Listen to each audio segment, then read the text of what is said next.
Would you like to know exactly which syllable to emphasize in almost every Spanish word you see? Let's stop guessing where to put the emphasis. Today you'll learn the simple nose rule. You'll see tons of real examples and then see how written accents, tildes, break the rule on purpose so you sound like a native.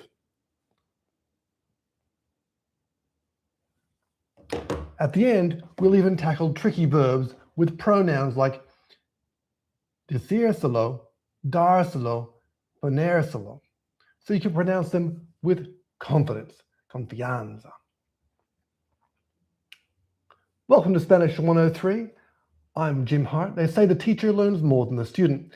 I sure hope so, because I'm meeting my parents-in-law for the first time in less than 90 days, and they only speak Spanish. My goal here is to make videos teaching what I learn as I go so that my learning is accelerated. If you are learning Spanish as well, I invite you to add comments on what has worked best for you. I'd love to hear all about it. Okay, let's get into the business today. In Spanish, knowing where syllables stress or emphasize is very important for correct pronunciation. Most words follow predictable patterns. We won't need any guesswork. Here are the basic rules for stress without an accent mark. Spanish words usually follow patterns based on their ending. Words ending in a vowel are stressed on the penultimate syllable, the second to last syllable.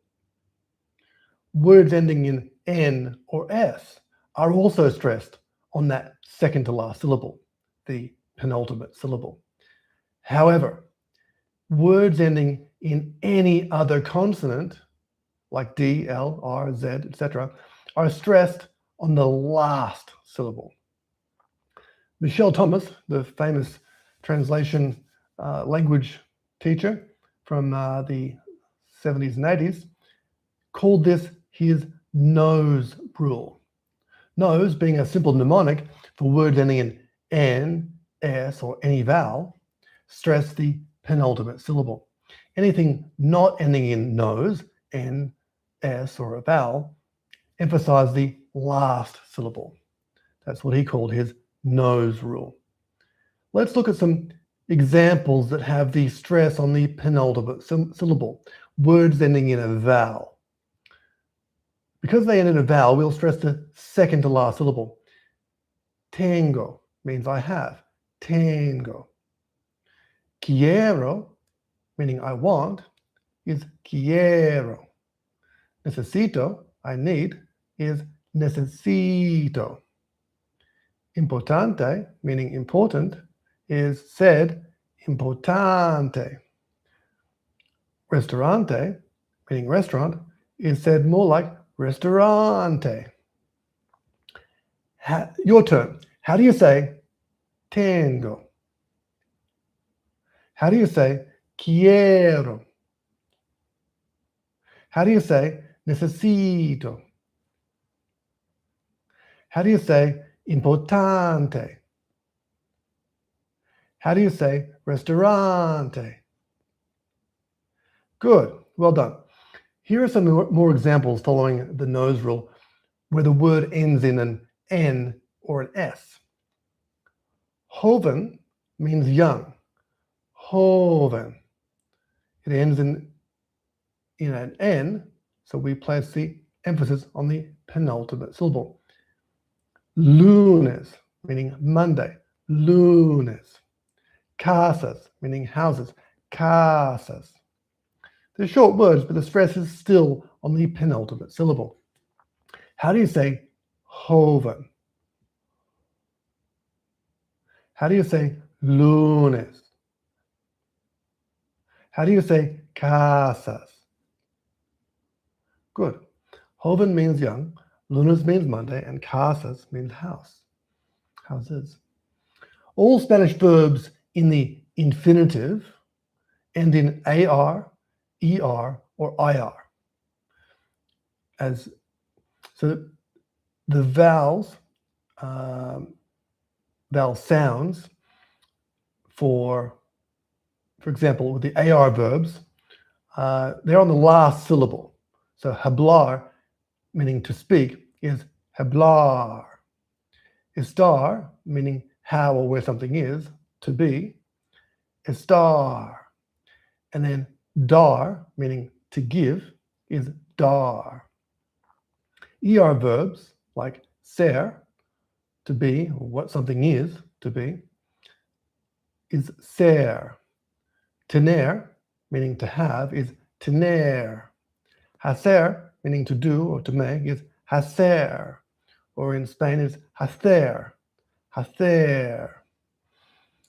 IR verbs like ir, meaning to go, ir, IR. Venir, to see, venir, venir. Decir, meaning to say or to tell, decir, or decir, decir. How do you say hablar? How do you say estar? How do you say dar? How do you say ser? How do you say tener? How do you say hacer? How do you say ir? How do you say venir? How do you say decir? Okay, very good. Well done. What happens when the word breaks the nose rule? Well, Spanish uses a written accent mark, a tilde, to make the stress be where they want it.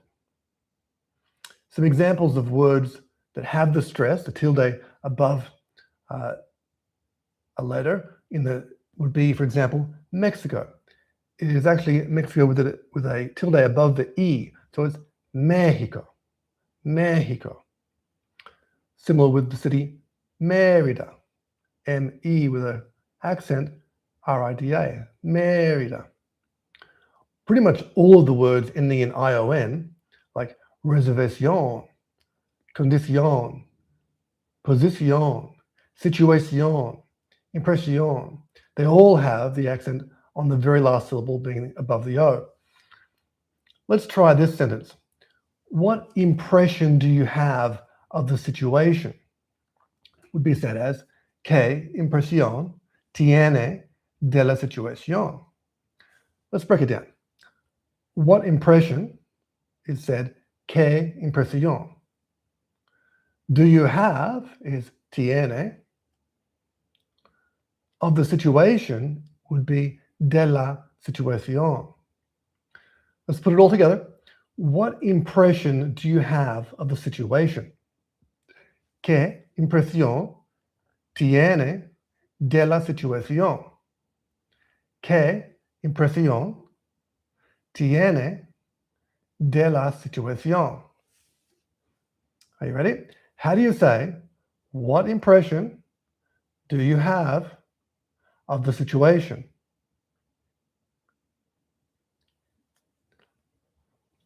Good, well done.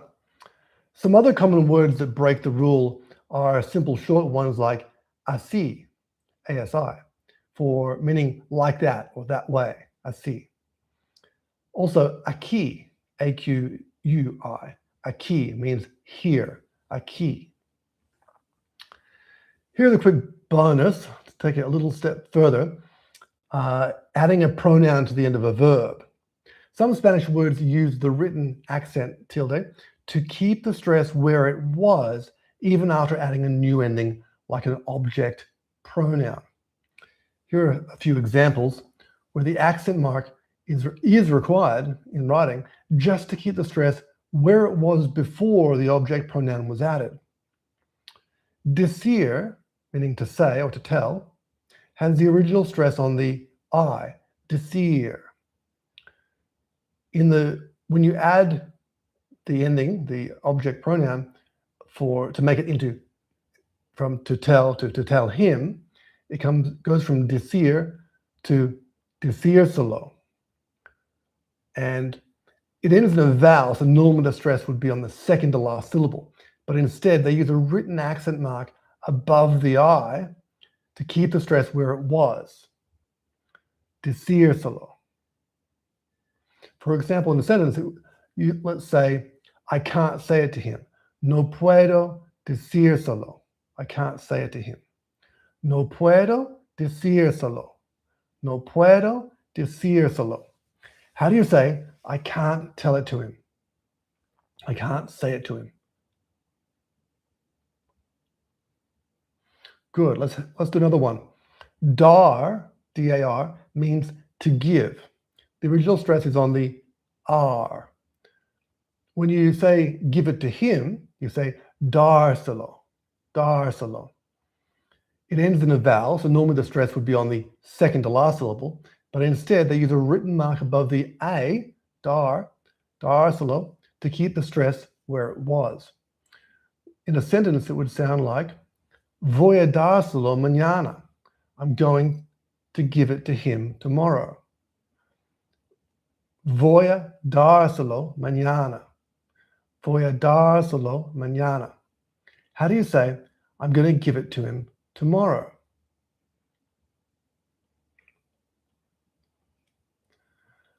Here's another one.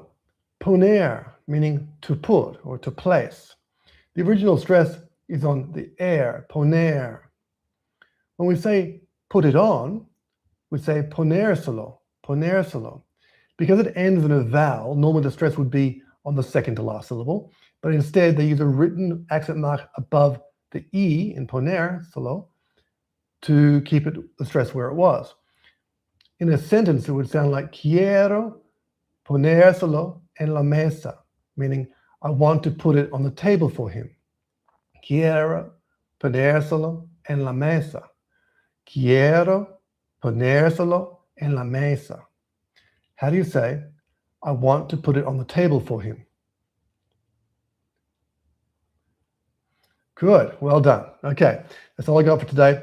If you have any tips on learning Spanish, please add some comments below. I'd really appreciate it, and I'd love to hear what you have to share. That's all for Spanish 103 today.